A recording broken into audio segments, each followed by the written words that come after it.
There comes a point in every human life when movement itself begins to decay. Not because the destination was wrong, but because distance always extracts a cost. Every attempt to get from here to there leaves a trace. In the body we call it entropy. In biology we see it as cellular degradation, oxidative stress, and accumulated error. In neuroscience it appears as cognitive load, habituation, and diminishing returns, where repetition no longer sharpens awareness but dulls it. And in lived experience it shows up as exhaustion disguised as wisdom. Time does not refine what is forced to travel through it. It wears it down. The mind, in its sincerity, believes that more effort will produce more clarity, more study, more discipline, more practices layered upon practices. Yet the data is mercilessly consistent. Systems that rely on continual correction eventually destabilize. Feedback loops drift. Memory distorts. Signal degrades into noise. This is not failure. It is physics.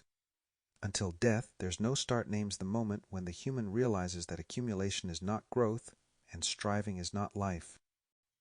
That wisdom carried forward through effort becomes conditioned, tampered by the very process meant to preserve it. And yet there is something that does not decay. Communion does not move through time. It does not accumulate error. It does not require reinforcement or maintenance. It is not learned, stored, or improved. It is encountered. In communion, awareness is not processed. It is aligned. The body settles. The nervous system coheres. Cognition simplifies. Physiology shifts from survival to resonance. And wisdom appears whole, untouched, and alive, not as knowledge gained, but as life recognized. This paper is not an argument against wisdom. It is a revelation of its completion, because until every path has been walked, the mind insists on walking. Until every method has been tested, the mind resists stillness, and until striving is exhausted, communion remains invisible, not absent, just obscured by motion. Until death, there's no start is the moment where effort ends not in despair, but in relief, where wisdom lays down its tools, where life no longer deteriorates through trying, and where what has always been present finally comes into view. This is until death, there's no start. I'm Patrick Carradine, and this is Unified Theistic Naturalism. Abstract humanity has never lacked wisdom. What it has lacked is an end to the pursuit of it. Across history, individuals and civilizations have sought clarity through experience, discipline, belief, observation, suffering, imitation, and reason. These efforts were sincere. They were necessary. They produced culture, morality, science, and survival. Yet they also produced an unspoken assumption that life begins only after one becomes wise enough to live it correctly. This paper proposes a different observation. Until the mind has exhausted every available way of acquiring wisdom, it cannot see communion clearly. As long as wisdom is pursued as an achievement, the mind remains active in oscillation, moving toward improvement, protection, identity, and control. Communion, however, is not an achievement. It is presence revealed only when the effort to become ends. Until death, there is no start does not refer to physical death. It refers to the death of acquisition, the collapse of the belief that wisdom must still be earned, refined, or completed. When that belief dissolves, communion is no longer obscured by movement. Life does not reset. It begins. The human instinct to acquire wisdom from birth, the human organism is oriented toward learning. This is not a flaw, it is a survival function. The body learns through sensation. The mind learns through pattern. Culture learns through repetition. Civilization advances by refining what worked before. Wisdom, therefore, becomes synonymous with safety. To be wise is to avoid danger. To be wise is to choose correctly. To be wise is to suffer less. Every society reinforces this instinct. Elders are respected. Teachers are followed. Systems are built to preserve knowledge so that suffering does not have to be repeated. This instinct is not wrong, but it is incomplete, because wisdom, once established as something to acquire, becomes something to defend, and when defended, it becomes identity, and when identity forms, oscillation begins. 2. The three movements of human wisdom has historically emerged through three primary movements. These movements are not errors, they are exhaustive. 1. Wisdom through living experience. Life itself instructs. Pain teaches limits. Joy reinforces behavior. Trauma conditions memory. What UTN refers to as somogenic transmission carries these learnings forward through the body, culture, and time. This wisdom is powerful, it is embodied, it is undeniable, and yet it binds the individual to repetition. 2. Wisdom through expired steps, teachings, traditions, disciplines, scriptures, philosophies, and systems offer maps for living. They promise fewer mistakes by following those who walk before. This wisdom creates structure, meaning, and community, and yet it binds the individual to imitation. 3. Wisdom through communion. This wisdom is not learned. It is revealed.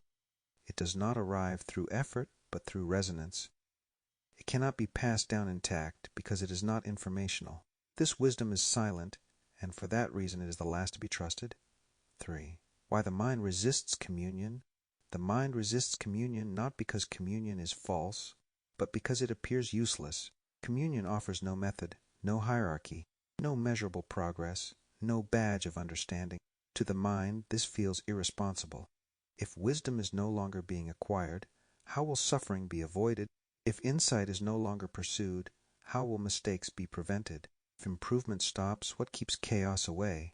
So the mind delays. It says later. After I understand more, after I heal, after I integrate this lesson, after I master this path. Communion is postponed indefinitely, not out of rebellion, but out of caution. IV. Until death there's no start. This is where the phrase reveals itself. Until death there is no start. The death is not of the body.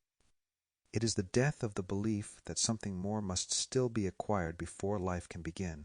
It is the end of becoming wiser, becoming better, becoming ready, becoming complete, not because these were wrong, but because they are finished. The mind does not surrender wisdom easily. It must be exhausted. Only after every strategy has been tried does the mind grow still, not through discipline, but through honesty.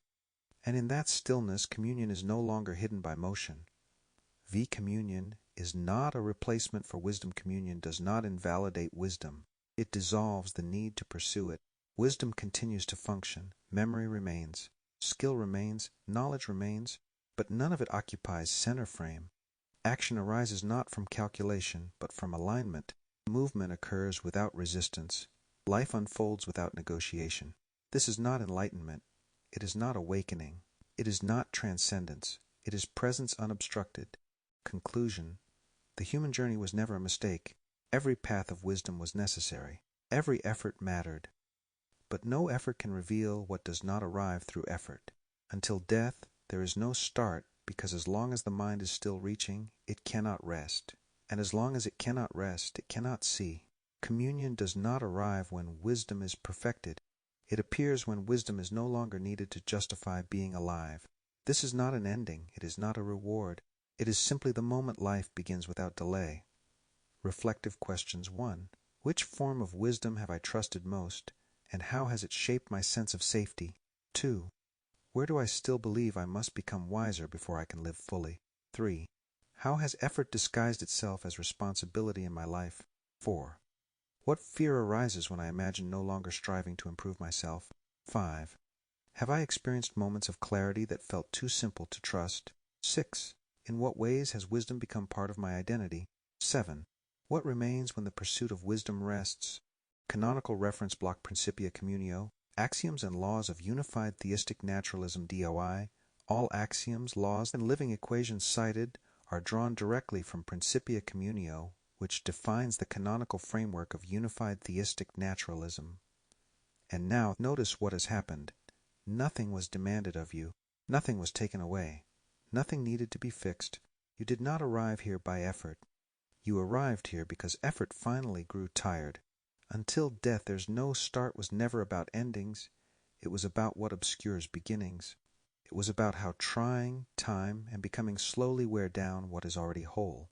How wisdom, once pursued, begins to deteriorate under its own movement. How the mind, sincere and protective, keeps walking long after the road has ended. And yet nothing has been lost. Every step mattered. Every discipline served its hour. Every attempt to become wiser brought you closer to the moment when becoming could finally rest. This is the quiet threshold where communion becomes visible, not because something new arrives, but because nothing stands in the way anymore. From here, 3 doorways appear. They are not sequels. They are not instructions. They are simply places where this same recognition continues to unfold. Choose the one that feels alive to you. No matter which you enter, I will meet you there, and we will walk together as friends to see what we discover. Doorway 1, stop meditating, return to living communion. This doorway opens where centuries of effort finally pause. It reveals why practices meant to quiet the mind often sustain the very movement they seek to end. Here meditation is seen not as failure, but as completion. Presence is no longer approached through time, posture, or repetition. It is lived immediately. Reflect gently. Has effort ever truly ended effort in my life? What happens when I stop trying to arrive and simply notice? Could communion be closer than any practice allows? Doorway 2, the return of Jesus. The word remembering all things this doorway reframes the most anticipated return in human history.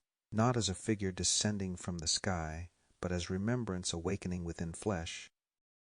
It invites you to see prophets, doctrines, and doubts as movements of the same word rehearsing itself through time. Reflect softly. What if return is alignment, not arrival? Where has the word already been speaking through my own life? Can remembrance be collective without being imposed? Doorway 3, touching the hem of the divine, virtue dispatched, communion awaiting. This doorway explores why teachings work at all, and why they cannot finish the journey. It reveals the difference between touching virtue and abiding in it, between momentary relief and living resonance. Here proximity gives way to possession, and effort yields to flow. Reflect quietly. Where have I touched truth without yet living it? What relief in my life fades because it depends on repetition? What would it mean to abide instead of return? There is no rush to enter. The doorways are not going anywhere, and neither are you. The beginning does not wait at the end of effort. It appears when effort ends. I'm Patrick Carradine, and this is Unified Theistic Naturalism.